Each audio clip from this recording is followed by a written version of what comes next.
The annual garden fete at St. Mildred's had always been regarded as the most peaceful event in the village of Little Bristow. An afternoon of bunting, tea cakes, and polite conversation among neighbors who all claimed to know each other far better than they truly did. This year, as June sunlight filtered through the elm tree, and the church choir practiced a hesitant rendition of Jerusalem in the background, nothing seemed capable of disturbing the gentle, honey-slow rhythm of the day. Miss Jane Marple, seated comfortably beneath a striped parasol near the jam stall, regarded the festivities with her usual mild interest. The old lady had been invited as a guest of honor, though she suspected this was less due to her age and more due to the rather inflated reputation she had acquired over the years for noticing things. She maintained, as she always did, that she simply had a keen eye for human nature and had met more types of people in her lifetime than most. She watched children race about with butterfly nets, their mothers calling after them with varying degrees of patience. At the far end of the green, the local gentry made small talk over iced lemonade. The vicar's wife was attempting, somewhat unsuccessfully, to keep the scones from attracting wasps. Everything was perfectly ordinary, or at least so it seemed on the surface. But villages, Miss Marple often said, were very much like old patchwork quilts, outwardly neat and charming, but stitched together with threads of all colors, some bright, some dark, some quite frayed indeed. And today, the darker threads were soon to show. The trouble began shortly after 3 o'clock. The village council's charity auction, an event designed to part respectable middle-aged men from their money, had just concluded when a sharp cry pierced through the pleasant chatter on the green. Several heads turned at once. Miss Marple's own instincts, sharpened through decades of quietly observing people, reacted immediately. Someone was distressed, genuinely distressed. The cry came from near the rose pergola, a few yards behind the bake stall. A young woman, Mrs. Daphne Sutcliffe, stood trembling, her gloved hand pressed against her mouth. The gentlewoman was ordinarily known for her composure. Some said too much composure, but now her face was drained of color.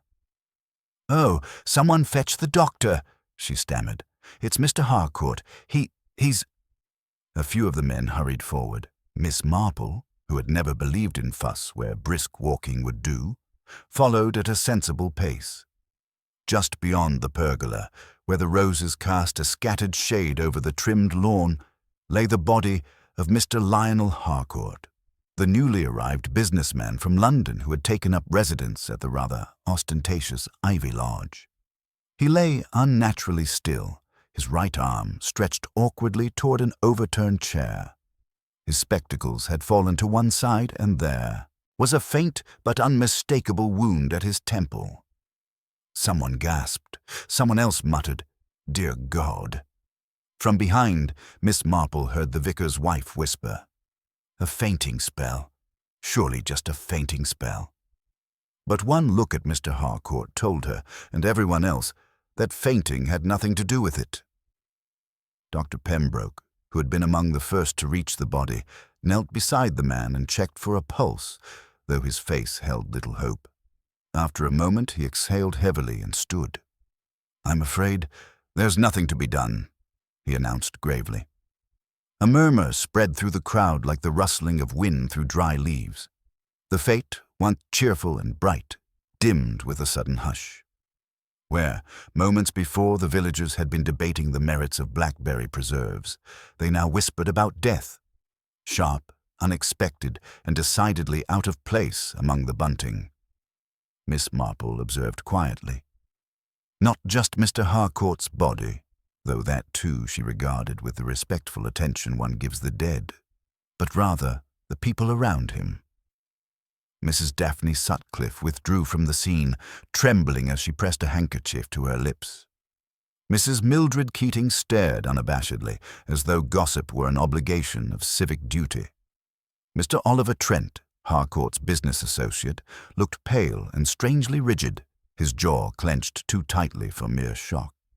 And young Tom Ridley, the gardener's apprentice, hovered uncertainly on the edge of the crowd, glancing around as though afraid someone might accuse him of something. Everyone had a story, everyone had an alibi, and no doubt, Miss Marple thought, most of them were imperfect.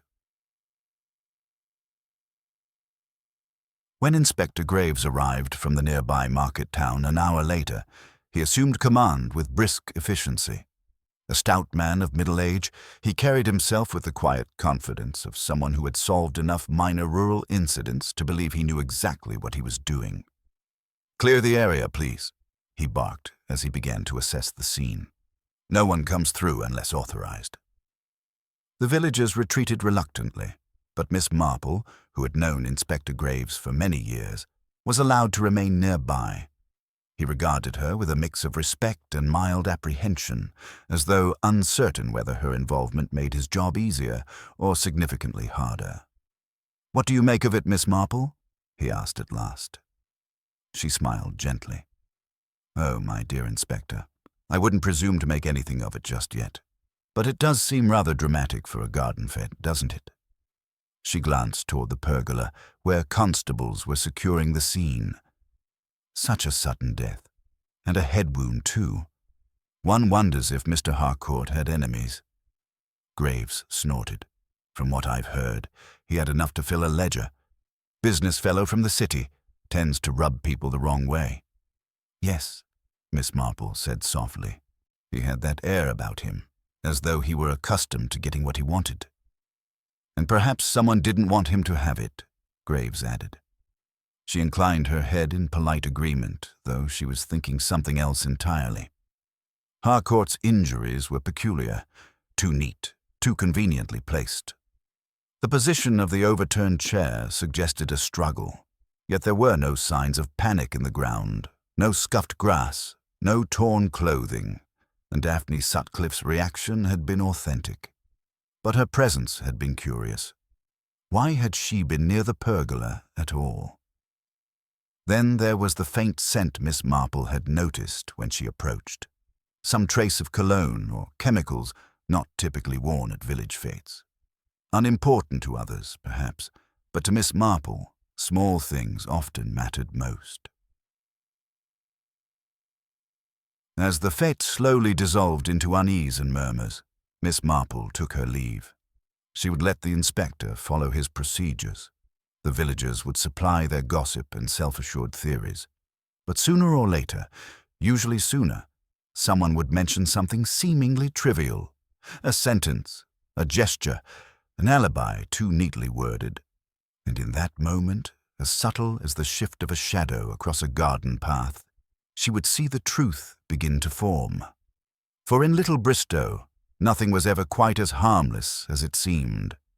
The news of Lionel Harcourt's death traveled through Little Bristow with the swift efficiency of a winter draft slipping under a poorly sealed door. By early evening, scarcely 3 hours after the fete had been abruptly abandoned, every sitting room, kitchen, and garden gate in the village hummed with speculation. The entire community seemed suspended between shock and fascination, each resident offering a theory more elaborate than the last. Miss Marple, for her part, quietly returned to her lodgings at Orchard Cottage, accepting a lift from the vicar's wife, who could not help but recount every snippet of gossip she'd collected from the fete grounds. It was not that the old lady encouraged gossip. Far from it, but she understood quite well that human nature often revealed itself most plainly in idle chatter. "It's all very dreadful," Mrs. Halberton insisted, as she steered the motor car with nervous jerks. "Dreadful! And poor Mrs. Sutcliffe, she was inconsolable, you know. They say she had to be escorted home, positively trembling. Such a shock." Miss Marple murmured something polite, but kept her thoughts to herself. Daphne Sutcliffe's distress had been real. She had no doubt of that. What she questioned was the reason for it. Shock alone rarely explained tears quite so copious. When she reached her cottage and settled into her comfortable armchair, the evening sun casting long lines of gold through the windows, Miss Marple allowed her mind to revisit the afternoon's events with methodical calm. She pictured the pergola, the overturned, chair, the precise angle of Mr. Harcourt's body. She recalled the scent, sharply chemical, and the curious lack of disturbance on the lawn. Most of all, she remembered the expressions of those gathered nearby. People's reactions to death, she mused, were often the truest clues of all. She took a gentle sip of her tea, cooled now but pleasant enough, and reflected on Oliver Trent, the stiff-jawed business associate who had looked far too controlled for a man who had just seen his colleague lying dead at his feet, and Tom Ridley, that nervous young gardener, glancing about as though he expected the earth itself to implicate him. Then there was Mrs. Keating's intense stare, far more avid than concerned, and Mrs. Sutcliffe's inconvenient presence at just the right moment to discover the body. Each person had reacted in a way that fit their personality perfectly. And yet, Miss Marple knew from experience that such perfect fits often concealed something deeply out of place. Her thoughts were interrupted by a knock at the door, firm and businesslike. When she opened it, Inspector Graves stood on the threshold, hat in hand. "Evening, Miss Marple," he said, offering a weary smile. "Hoped I might trouble you for a few minutes." "Of course, Inspector. Do come in. A cup of tea." He accepted, though only after remarking that he really shouldn't. Once seated, he wasted little time. "I thought I'd give you a few details before the rumors inflate them beyond recognition," he began, leaning forward. "The doctors confirmed the cause of death, a single blow to the temple with something weighted. Not a fall. Deliberate." Miss Marple nodded, unsurprised.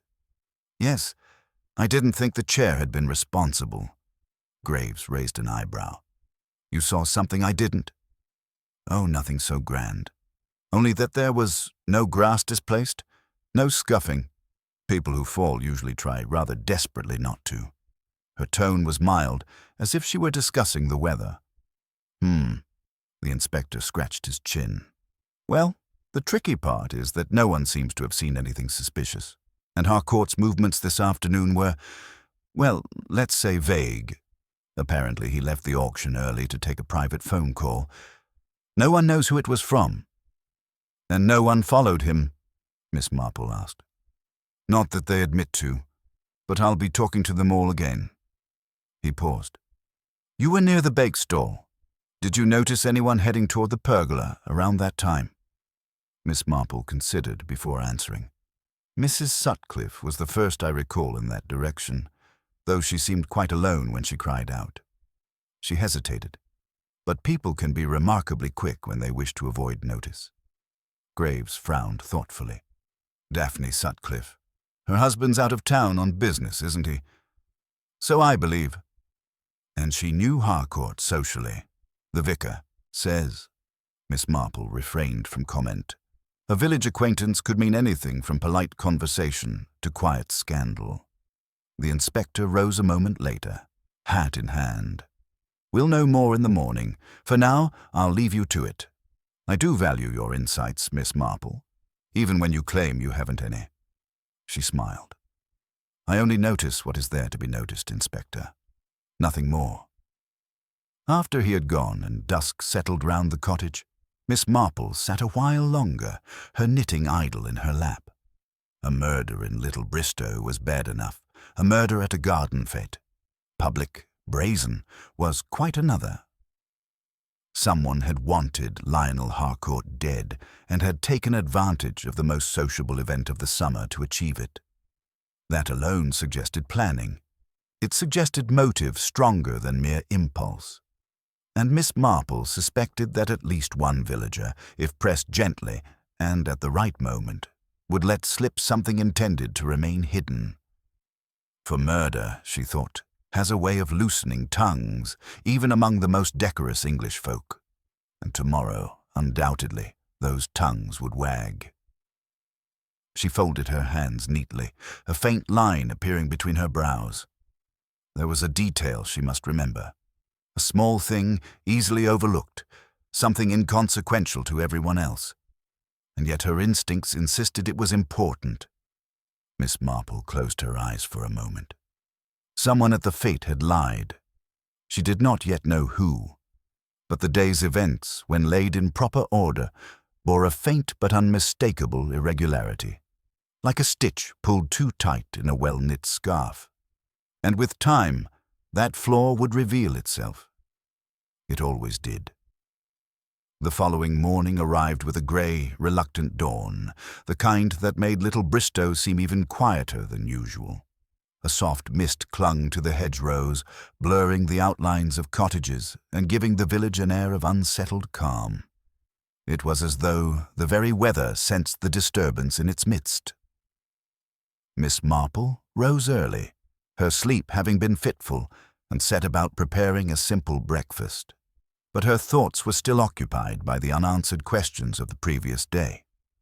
At 8:30, a firm knock sounded at her door, far more energetic than Inspector Graves' polite tapping from the night before.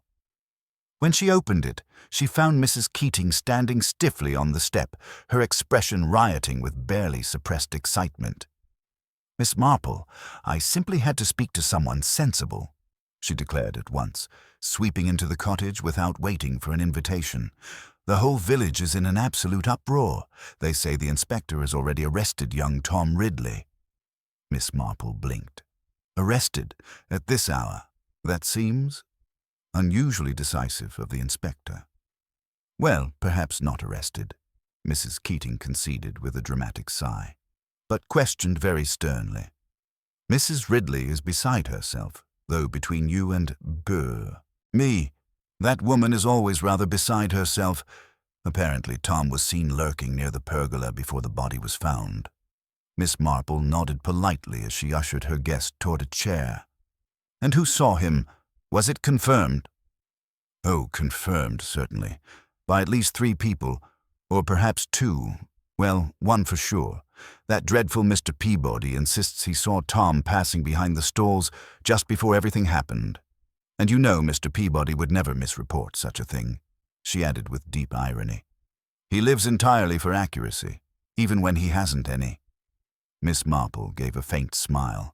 The village grapevine was quick but seldom dependable. "I'm sure the inspector will sort it out." Mrs. Keating leaned forward. "But you don't think it was Tom, do you?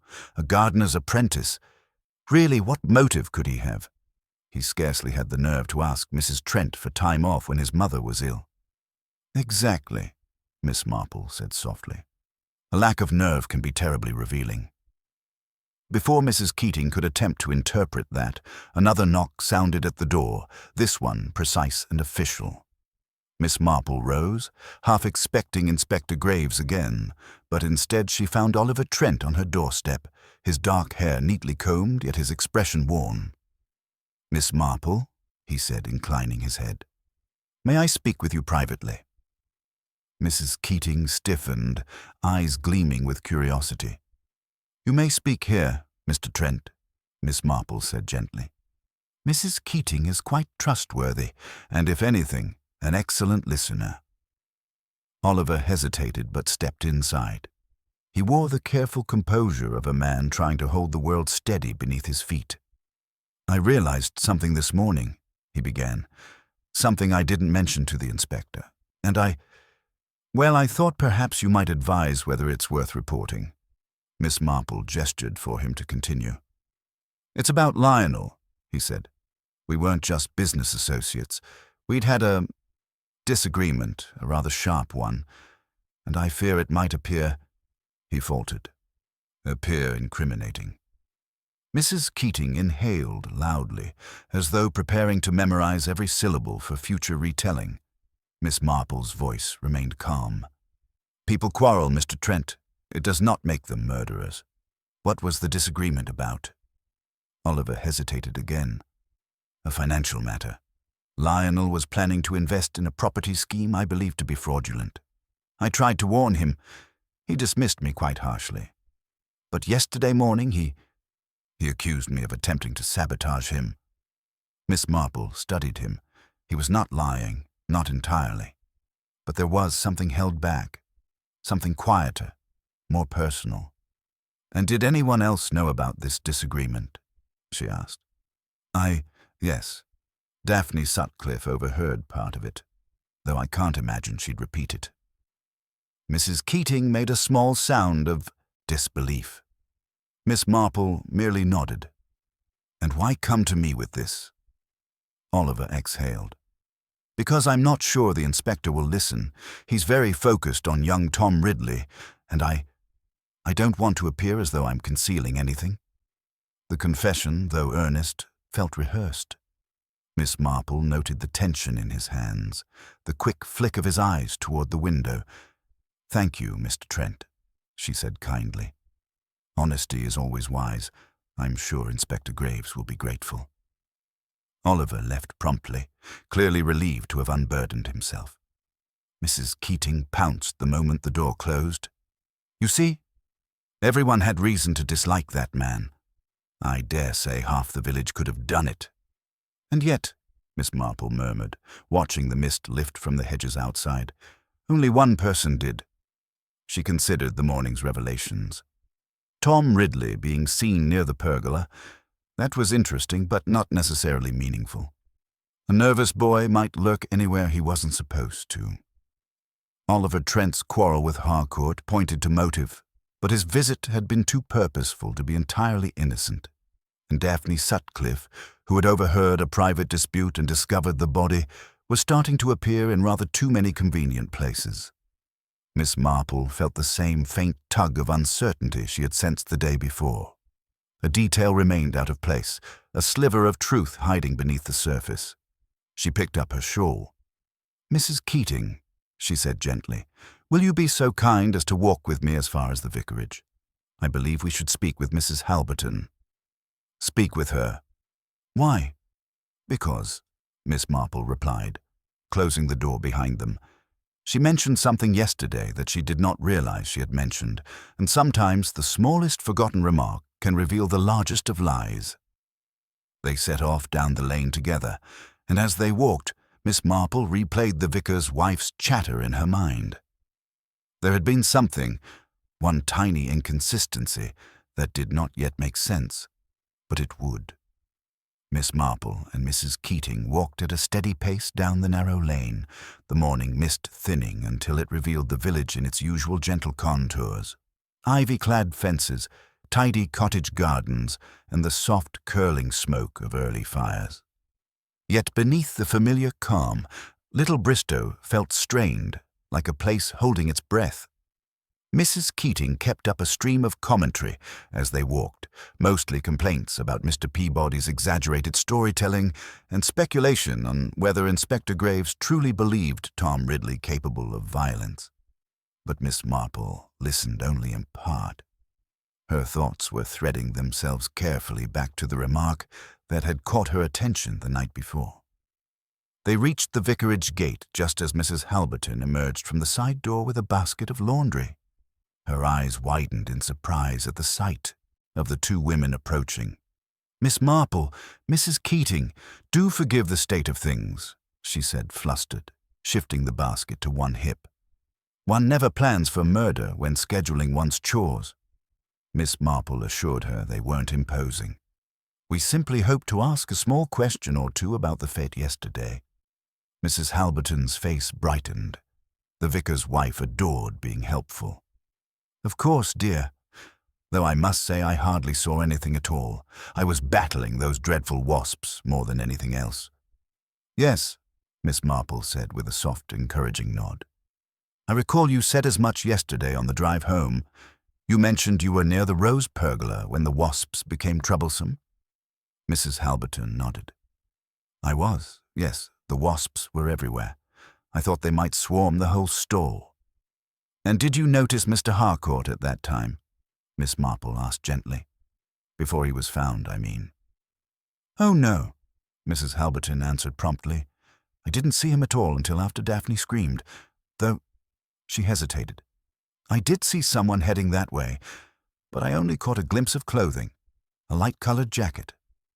Miss Marple's eyes sharpened almost imperceptibly. "Light-colored?" "Yes, or perhaps beige. It might have been cream. I can't be certain. I thought at first it was Mrs. Sutcliffe, but Daphne was wearing blue, wasn't she? Then I thought perhaps it was Oliver Trent, but I believe he had on something darker." Mrs. Keating leaned forward eagerly. Then who was it? Oh, I couldn't possibly say, Mrs. Halberton insisted. It was only a flicker between the rose trellis and the lemonade table. Miss Marple thanked her warmly, the wheels in her mind turning with renewed precision. Clothing was a small detail, but small details often revealed larger truths. The fete had been full of vivid colors, florals, and summer attire. Only a few people had worn light jackets. They stayed for a few more polite exchanges about the chaos of the morning and the vicar's insistence on finishing his sermon despite the atmosphere of death, as Mrs. Halberton rather dramatically put it. Then Miss Marple and Mrs. Keating resumed their walk along the lane. The moment they were out of earshot, Mrs. Keating burst forth. "A light-colored jacket. That's rather significant, isn't it? Who wore anything of that sort yesterday?" Miss Marple's reply was thoughtful. "Mrs. Sutcliffe's husband possesses such a jacket, though he is away. Daphne, however, was not." Mrs. Keating gasped sharply, immediately leaping to conclusions.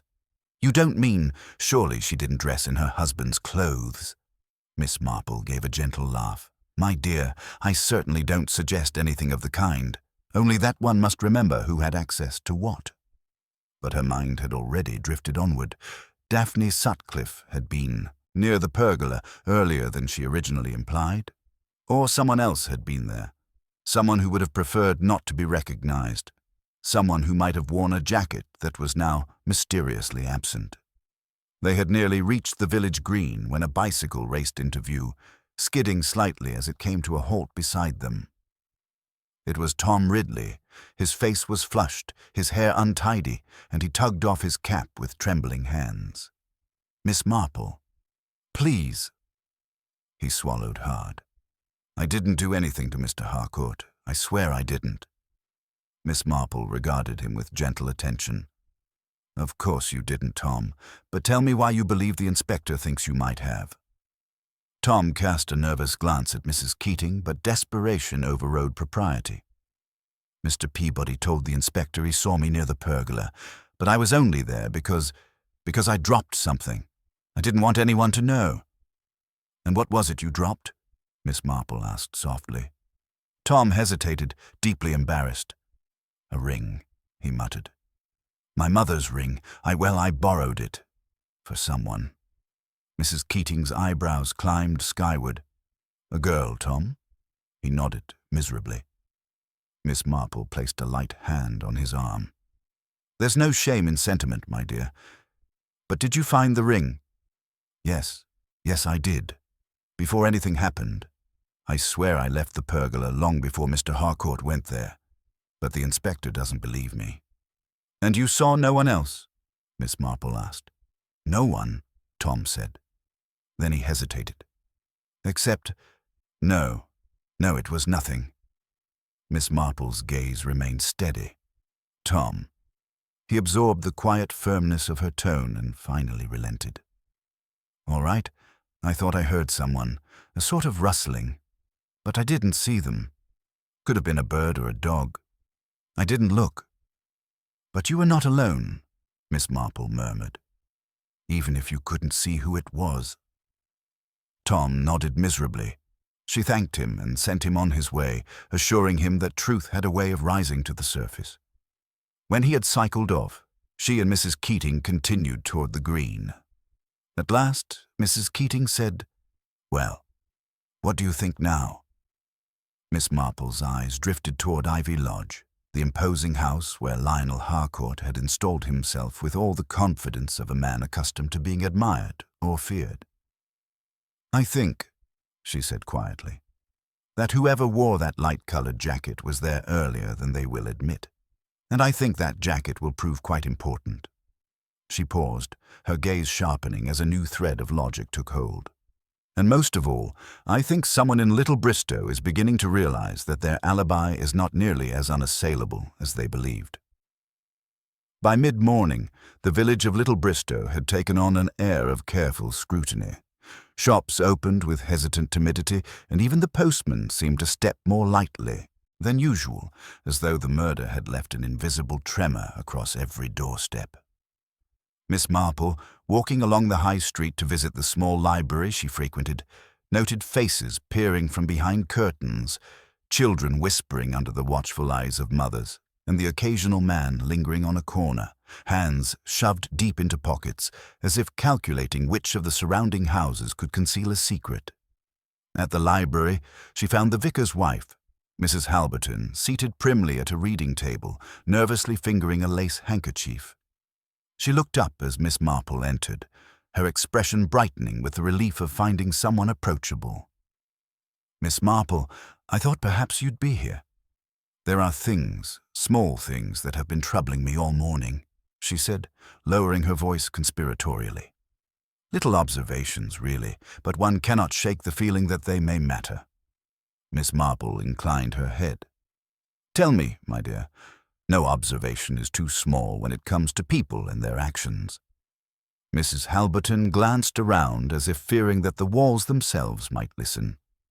"Well, yesterday, during the fete, I noticed something unusual near the lemonade stall. I don't believe I mentioned it before. A lady, quite small, wearing a wide hat and a rather light-colored jacket, passed the stall quietly. She didn't appear to be speaking to anyone, but she looked around, at the stalls, the guests, the body itself, almost as if measuring the space." Miss Marple's fingers pressed lightly against her knitting basket. "Do you recall if she had gloves, my dear?" "Yes, cream gloves. They were very clean, and she held them so that one could scarcely see her hands. It was a detail I didn't think important at the time, but now—" She trailed off, her eyes wide. Miss Marple's mind moved swiftly, connecting the threads of yesterday's chaos with the details of this morning. A light jacket, careful gloves, a small figure moving almost imperceptibly among the guests. These were the subtleties that others missed but that spoke volumes to her. "Thank you, Mrs. Halberton," she said gently. It was worth recalling. Sometimes a single overlooked movement reveals more than hours of frantic questioning.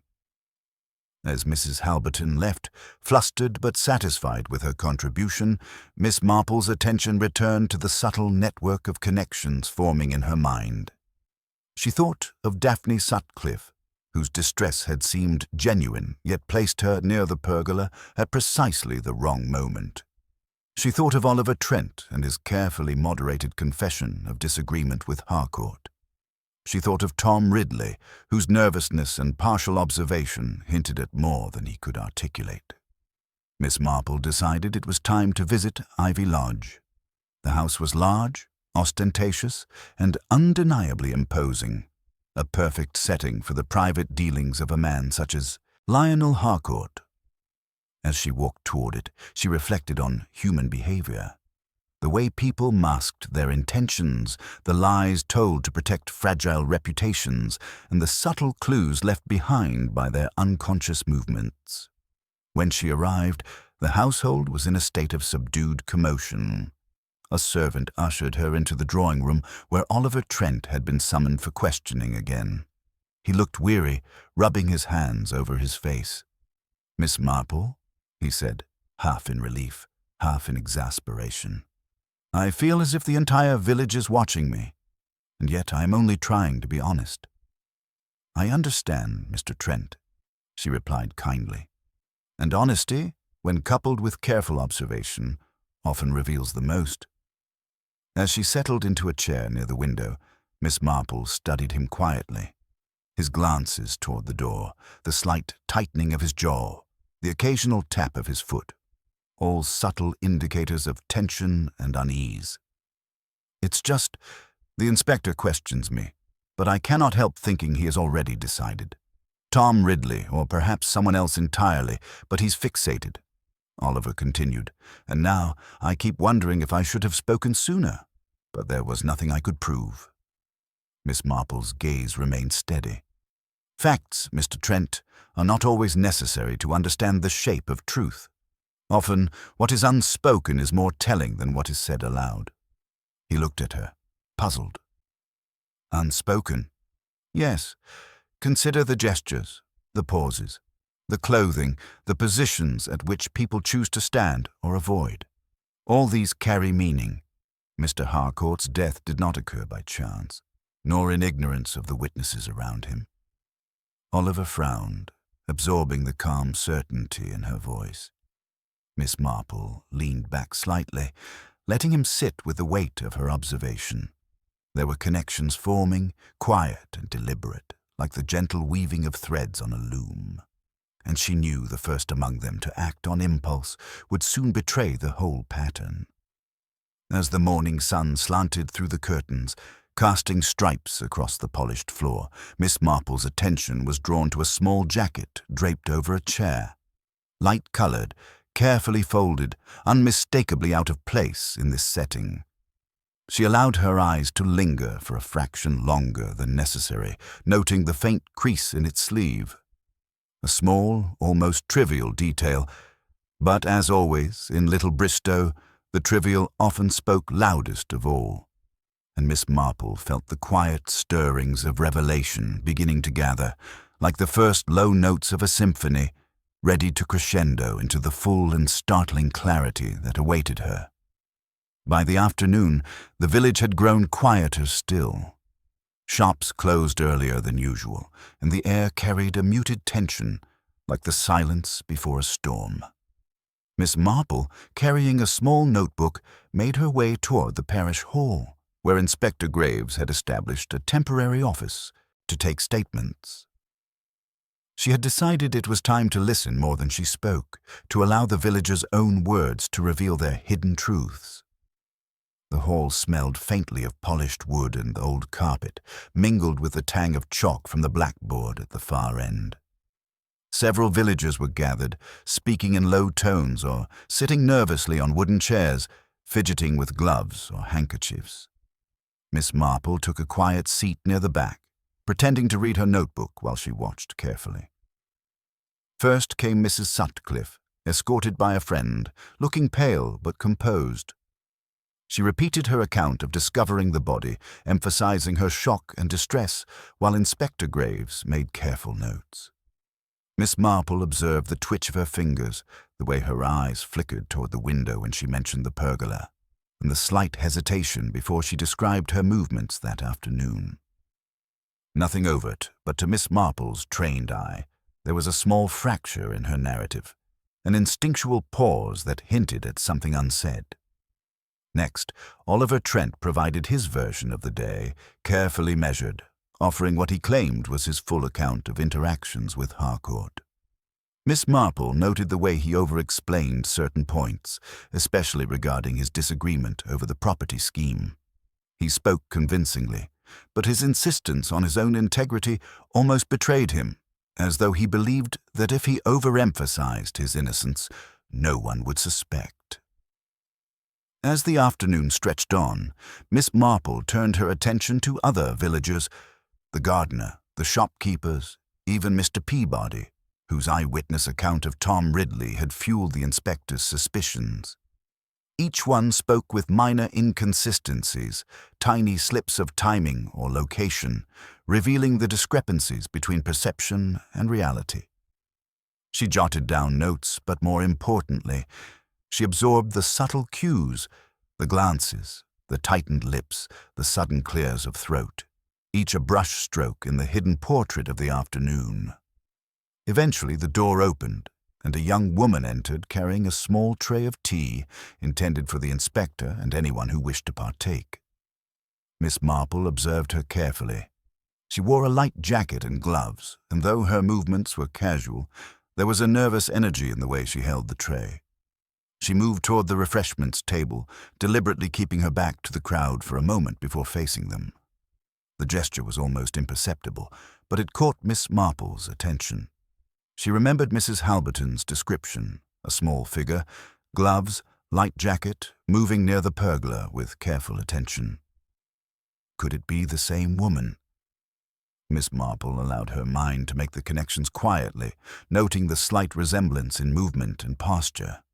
The incident was minor, almost trivial, but in Little Bristow, minor details often held great weight.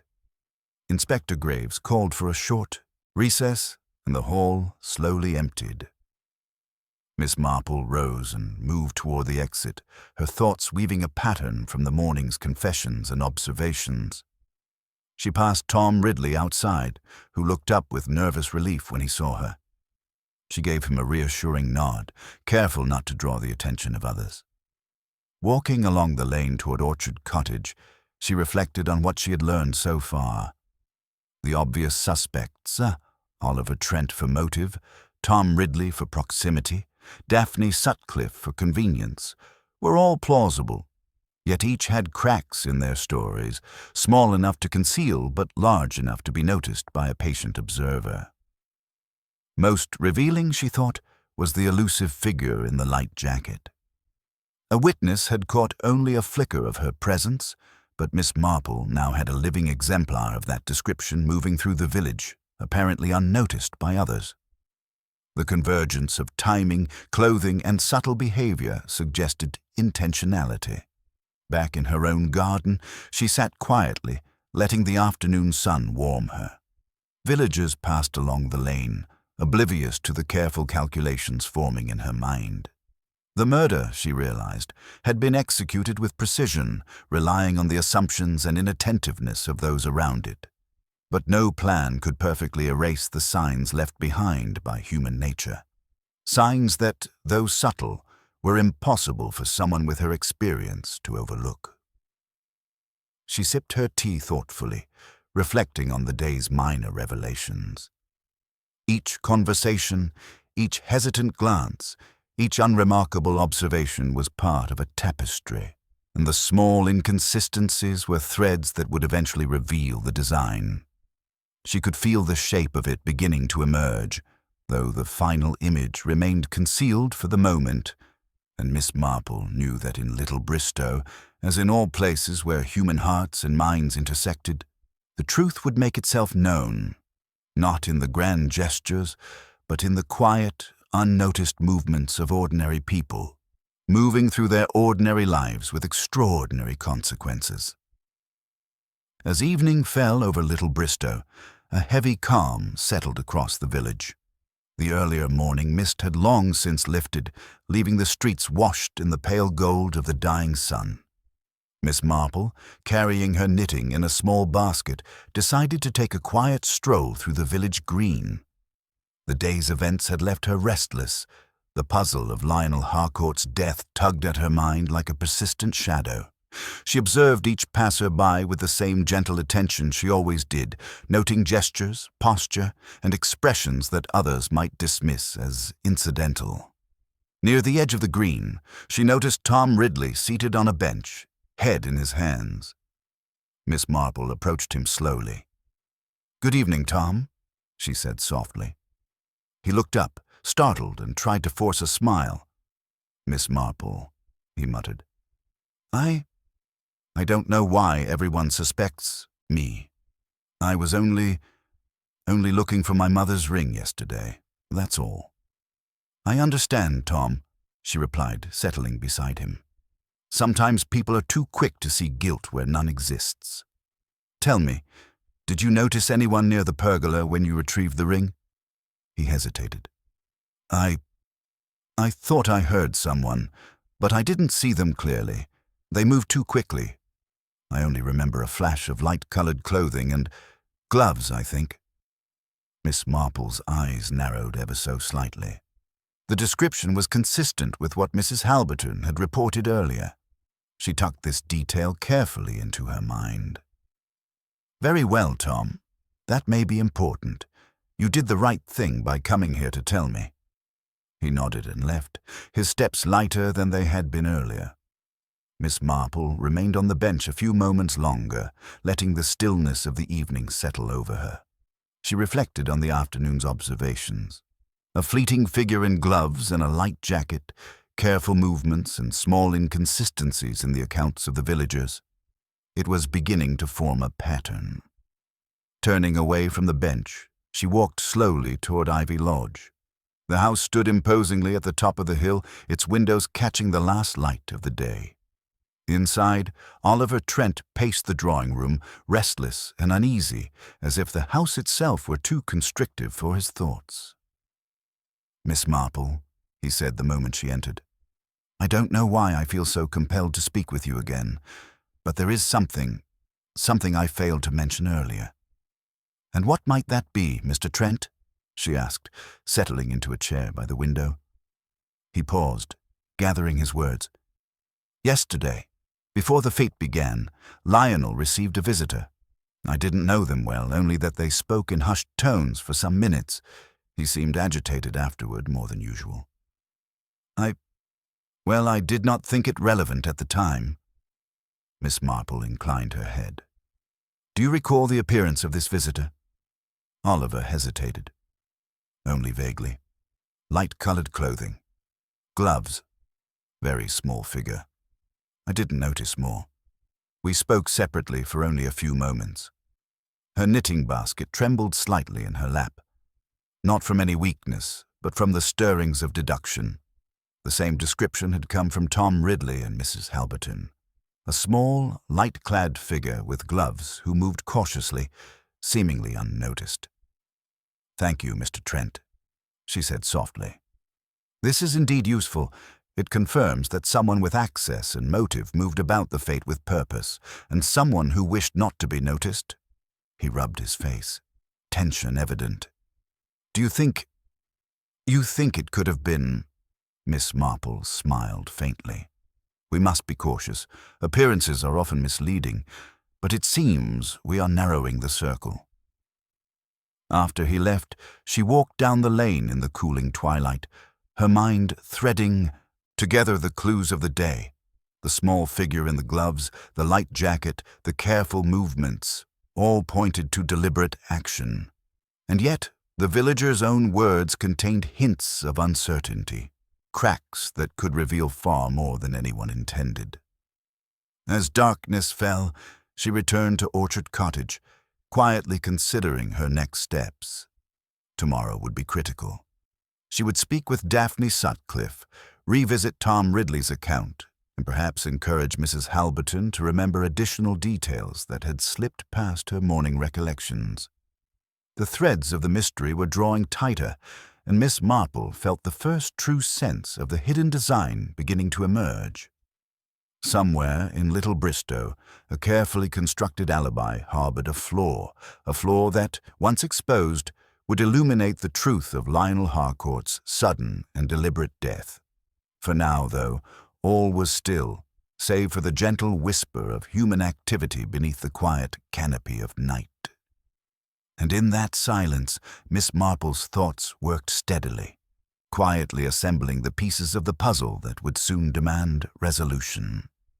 The next morning arrived with a crispness that suggested clarity, as though the village itself were poised to reveal its hidden truths. Miss Marple took her time preparing for the day, her mind rehearsing the strands of information she had gathered so far. Each observation, each hesitation, each flicker of movement in the villagers' accounts seemed to converge around one point. Someone had moved with purpose and discretion, and that person's careful orchestration of the afternoon's events was only now beginning to emerge. By mid-morning, she set out for the Sutcliffe residence. Daphne was in the garden, tending a bed of newly planted roses, though her hands shook slightly as she clipped stray shoots. She looked up in mild surprise as Miss Marple approached. "Good morning, Miss Marple," Daphne said, her voice pitched higher than usual.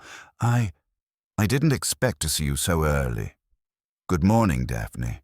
I hope you don't mind a brief visit," Miss Marple said gently. "I wanted to discuss yesterday, if you have a few moments." Daphne nodded, setting down her clippers. "Yes, of course. I feel as though the whole village is watching me. I don't know what to say anymore." "You need only speak the truth," Miss Marple replied. "Anything you recall may be helpful, no matter how small it seems." Daphne hesitated, glancing toward the pergola where the roses had been thickest.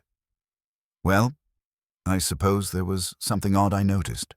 Before the fete began, Lionel spoke briefly to a visitor in the lane beside Ivy Lodge. I didn't see much, just that the person was small, light clothing, gloves. They seemed intent on not being noticed. After that, he seemed agitated.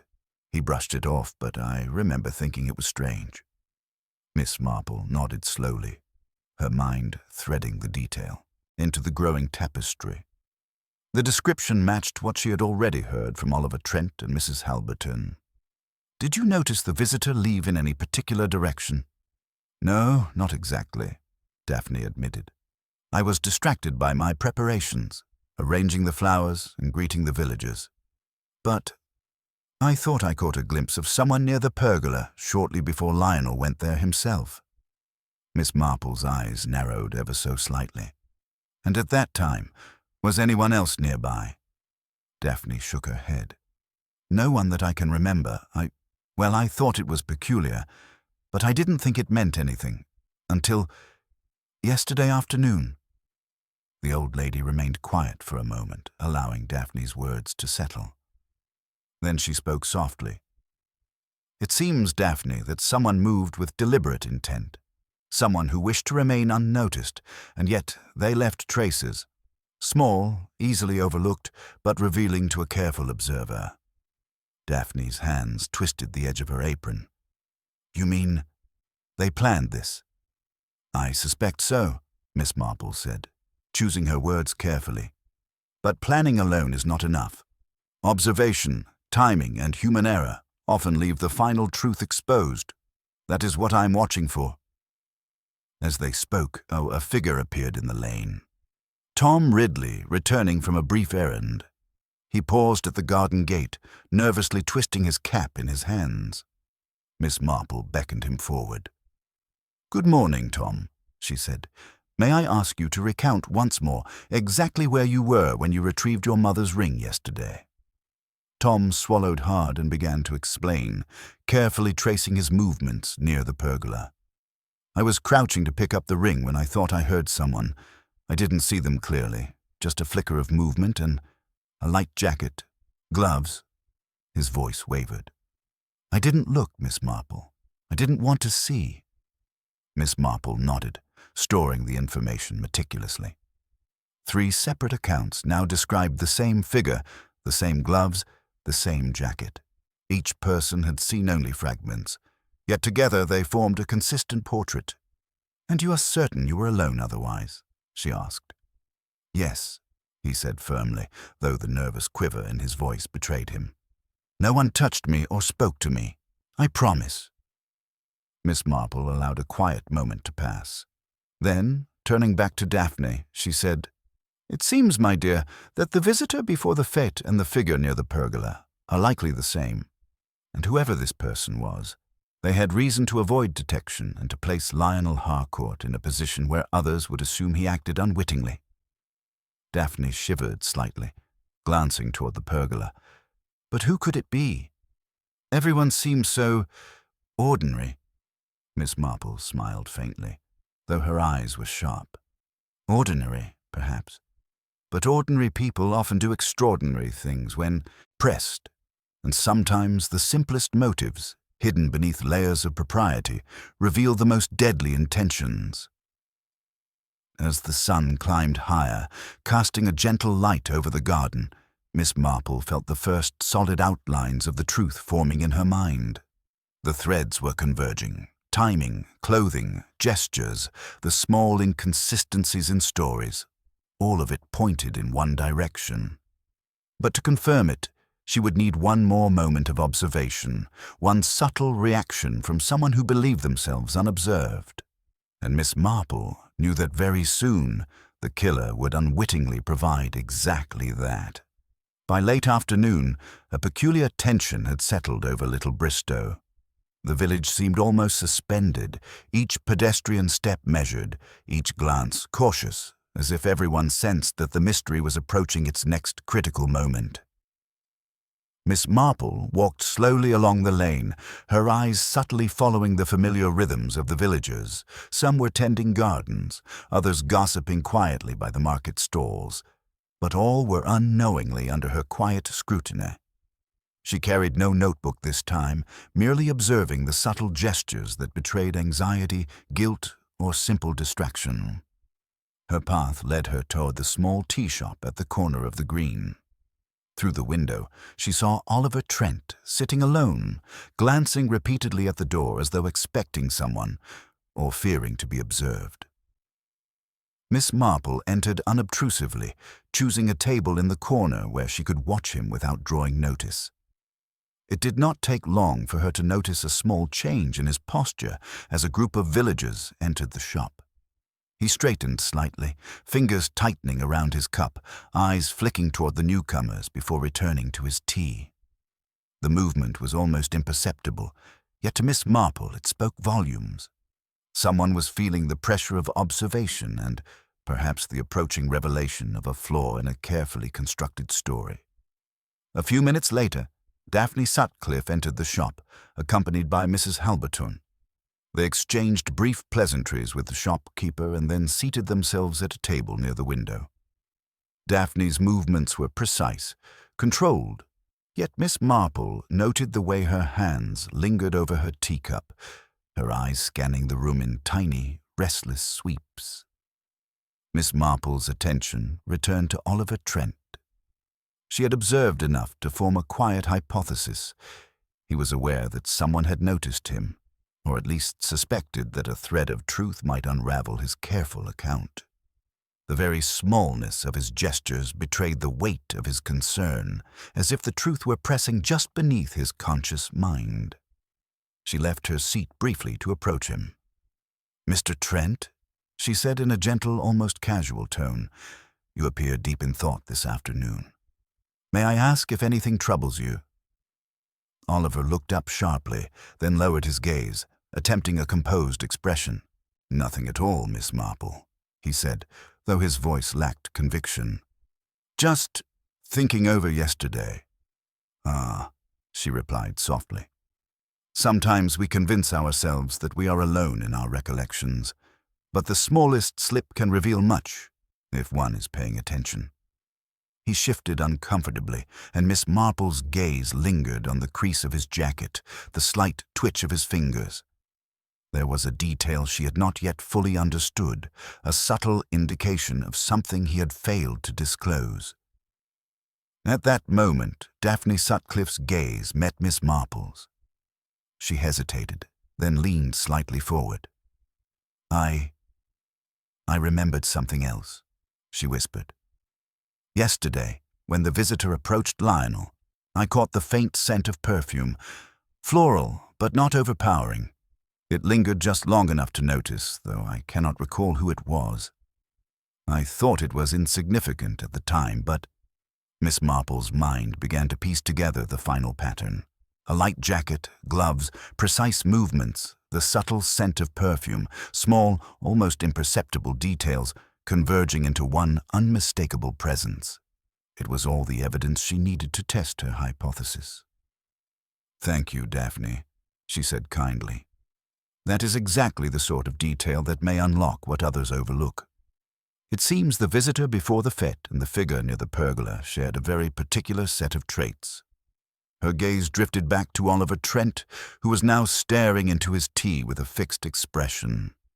Miss Marple allowed a pause, giving the situation its necessary weight. Then she spoke softly, almost as if speaking to herself.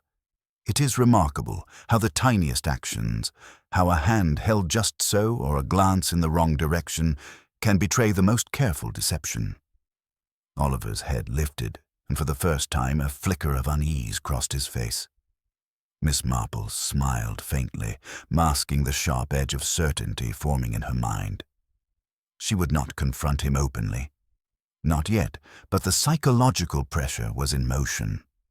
The other villagers were blissfully unaware, sipping tea, murmuring quietly, yet she knew that soon the careful balance of truth and lies would tilt.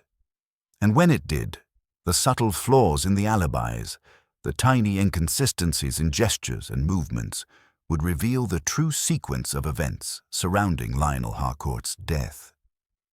Miss Marple remained seated, quietly observing, her mind piecing together the intricate tapestry of human behavior, ready to prompt the final revelation at the precise moment next would have the greatest impact. The game of careful observation and concealed truths was approaching its climax, and she knew, with the quiet confidence that had never failed her, that the moment for truth was imminent. As dusk settled over Little Bristow, the village seemed to hold its breath, the usual hum of evening activity subdued by the shadow of the past day's events. Miss Marple walked calmly down the lane toward Ivy Lodge, her steps measured, her mind alert and sharp.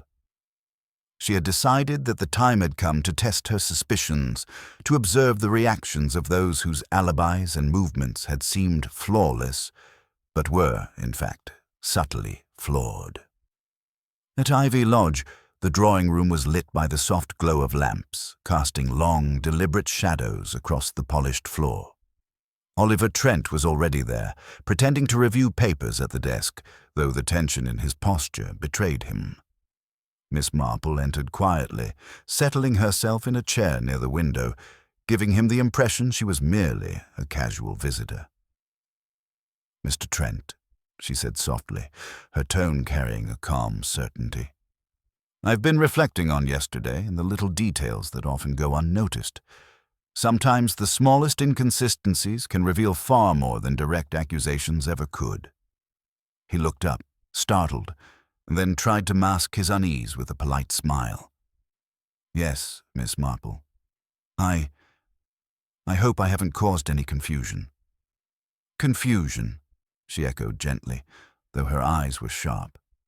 "I believe you have been very careful indeed, but even the most careful can slip. Tell me, did you notice anyone near the pergola before the unfortunate incident with Mr. Harcourt?" Oliver's fingers fidgeted with the papers, a subtle, telling sign. I thought I saw someone, but I cannot be certain. It was a fleeting moment." Miss Marple nodded. "Yes, fleeting moments often reveal the truth more clearly than we realize. And you yourself, Mr. Trent, were observed speaking with Mr. Harcourt in a way that left an impression on several witnesses. Yet there are gaps in what has been recounted." He shifted uneasily, the first crack appearing in his careful facade. Miss Marple leaned forward slightly, not pressing, only observing the smallest reactions, the tightening of his jaw, the flick of his eyes toward the window, the slight tremor in his hands. "And what of your jacket yesterday?" she continued in the same soft voice, her words weaving through the room like a gentle net. "A light jacket, gloves. Familiar to you, I believe. Yet someone else wore it as well for a brief time unnoticed. Do you recall?" Oliver froze, a faint color draining from his face. He tried to maintain composure but failed. The subtle hesitation betrayed him. Miss Marple allowed a moment's pause before speaking again. "Mr. Trent, sometimes the smallest act of borrowing, a gesture meant to avoid recognition, leaves more evidence than any overt action. A careful observer may notice the position of gloves, the scent left upon a handkerchief, the deliberate avoidance of attention." He swallowed hard, the first genuine sign of fear breaking through. I didn't mean—" His voice faltered. Miss Marple's expression softened, though her eyes remained keen. "I understand, Mr. Trent. You thought your movements unnoticed, your intentions hidden, but human nature always leaves traces. A slip here, a glance there, and the truth becomes apparent." Oliver's shoulders slumped, the carefully maintained control collapsing under the weight of her calm scrutiny. "It was supposed to be simple," he admitted at last, voice low. "I thought no one would see, no one would notice the jacket, the gloves. I only wanted to ensure that Lionel would be elsewhere for a moment, away from the crowd. I didn't intend—" Miss Marple nodded, allowing him to finish. "But intentions, no matter how careful, must contend with observation, with timing, and with the inevitable human errors that accompany even the most calculated actions. And so the truth, Mr. Trent, has revealed itself." He lowered his gaze, silent, acknowledging without further words the meticulous clarity of her deduction. Miss Marple leaned back slightly, the faintest smile touching her lips. The small inconsistencies, the fleeting glimpses, the careful avoidance of notice, all led me to understand what happened, she said. Lionel Harcourt's death was deliberate, yes, but not concealed from careful eyes. And now, with your admission, we may bring clarity to the village and restore order where uncertainty has reigned. Oliver Trent exhaled, the tension leaving his body in a long, measured breath. Miss Marple remained still, her quiet satisfaction tempered with her usual gentle humanity. The puzzle had resolved itself not through coercion or confrontation, but through patient observation, understanding of human nature, and the subtle accumulation of seemingly trivial details that, together, formed an unassailable picture. Outside, the village began to relax, unaware that the delicate balance of suspicion and doubt had been carefully untangled. And Miss Marple, as always, reflected on the curious and intricate ways in which ordinary people, under pressure, with fear or ambition, could shape events that seemed inexplicable to the casual observer. The truth had emerged quietly, gently, but with absolute certainty. And little Bristow, though forever marked by the shadow of Harcourt's death, would once again resume its gentle, measured rhythm. The following morning brought with it a sense of cautious normalcy to little Bristow. The sun filtered through the early mist, glinting off the dew-laden grass of the village green, and the shops began to open with a tentative energy, as though the residents were testing the return of routine.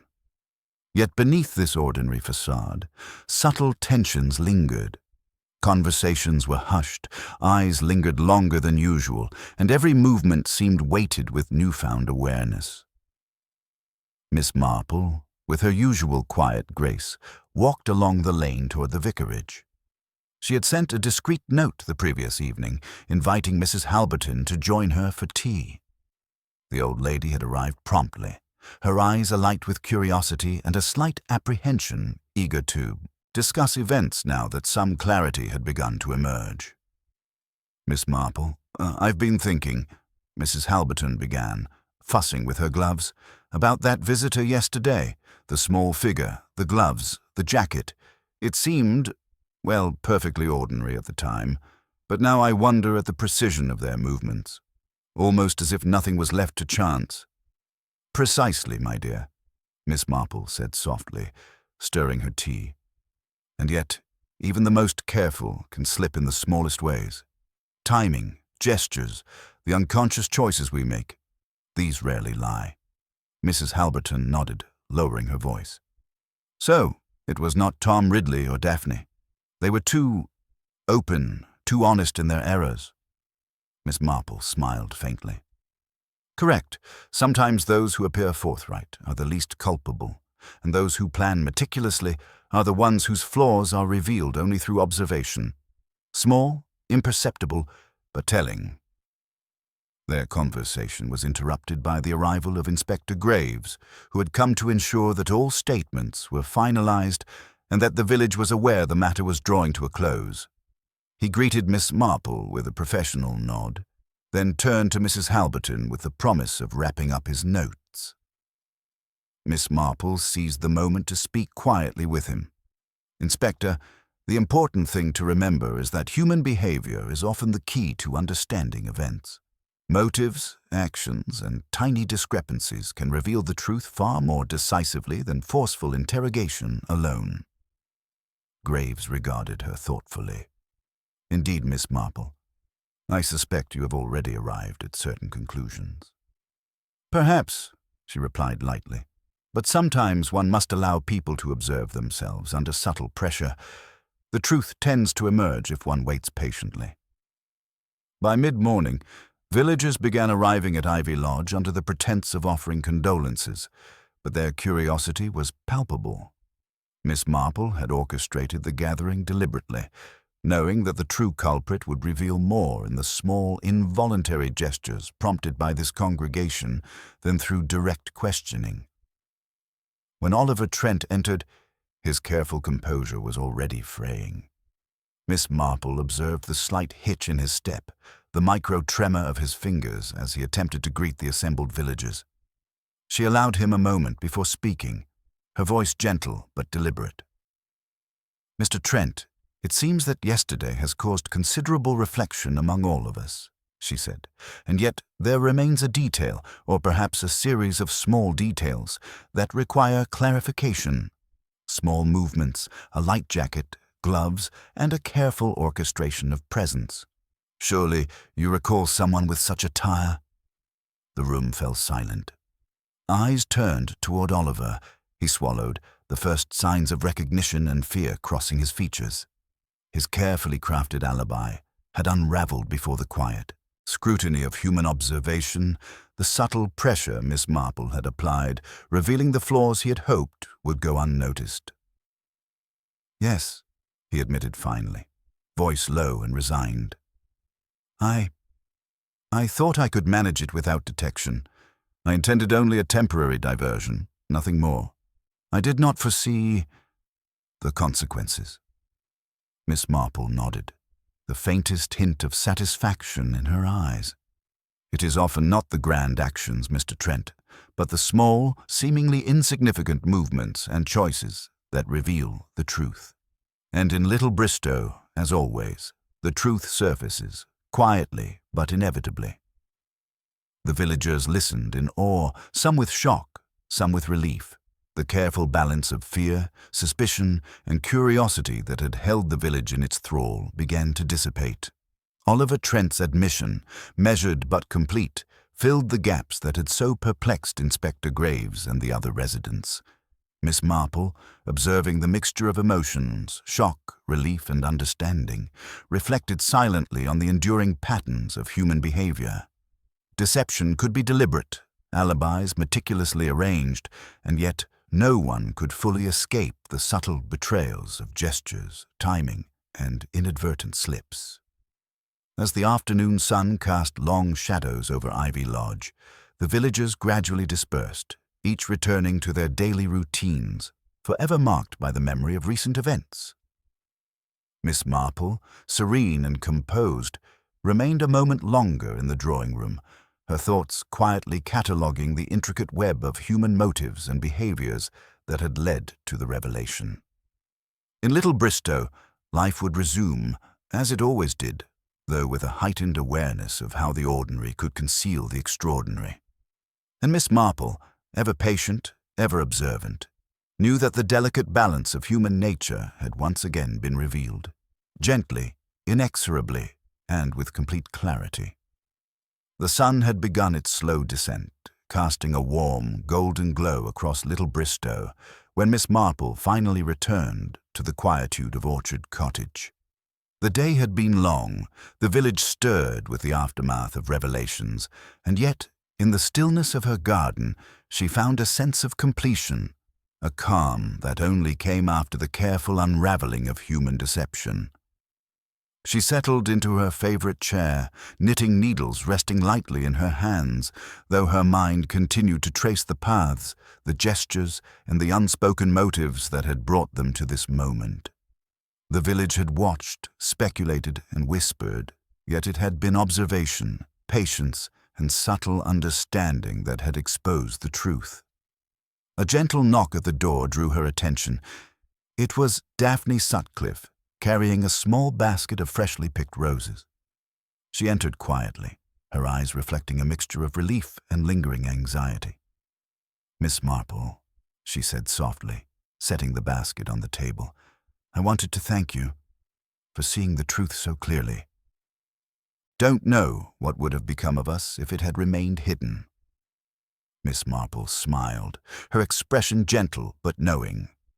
"The truth, my dear, has a way of revealing itself, especially when one pays attention to the small details, the gestures, and the moments that others overlook. People often believe their actions are unnoticed, but human nature leaves traces that are hard to erase entirely." Daphne nodded, settling into a chair beside her. "It is astonishing how ordinary people in the midst of ordinary days can act with such intention, and yet the consequences are so far-reaching." "Yes," Miss Marple said quietly, "and that is why we must always observe carefully and temper our judgments. The patterns of behavior, the inconsistencies, even the smallest hesitations, they tell the story far more than the loud declarations or dramatic confessions. Outside, the village resumed its rhythm. Children played near the green, shopkeepers went about their daily tasks, and the soft murmur of conversation returned to the streets. The shadow of the crime remained, yes, but it was tempered by understanding and the knowledge that the delicate equilibrium of Little Bristow had been restored, not through force, but through careful attention to human nature. Miss Marple reflected on the events of the past days, the fleeting glimpses, the whispered observations, the careful choreography of alibis, and the subtle slips that revealed the truth. Every individual, whether unwitting or deliberate, had played a part in the unfolding of events. And yet, in the end, clarity had emerged gently, decisively, and entirely in accordance with the invisible laws of human behavior. Daphne reached out, brushing a strand of hair from her face. "And Mr. Trent?" she asked. Miss Marple's expression remained serene. "He has acknowledged the truth of his actions. Justice in this village is measured as much by understanding and confession as by the law. And sometimes the greatest clarity comes from recognition of one's own missteps." The old lady leaned back, allowing the quiet warmth of the late afternoon to settle over them. The roses in the basket seemed to glow with the sun's fading light, a gentle reminder of life continuing, of ordinary beauty amidst extraordinary circumstances. And in that stillness, Miss Marple contemplated the patterns she had observed, the human nature she understood so well. Little Bristow would carry the memory of these days, the subtle lessons hidden within the chaos, and the knowledge that even the most carefully concealed truth could not elude a patient and observant eye. As evening deepened, she rose, straightened her shawl, and looked out over the garden. The village slept quietly beyond the hedgerows, its ordinary rhythm restored, yet tempered with the awareness of human frailty, cleverness, and the enduring consequences of small actions.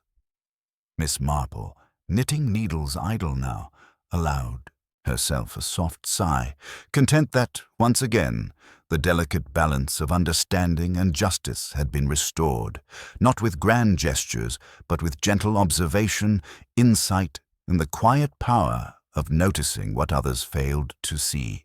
And with that, the village of Little Bristow, forever touched by the events surrounding Lionel Harcourt, settled into a calm that was both ordinary and profound, while Miss Marple, serene and watchful, reflected on the timeless truths of human nature that had once again revealed themselves with subtle, inexorable clarity.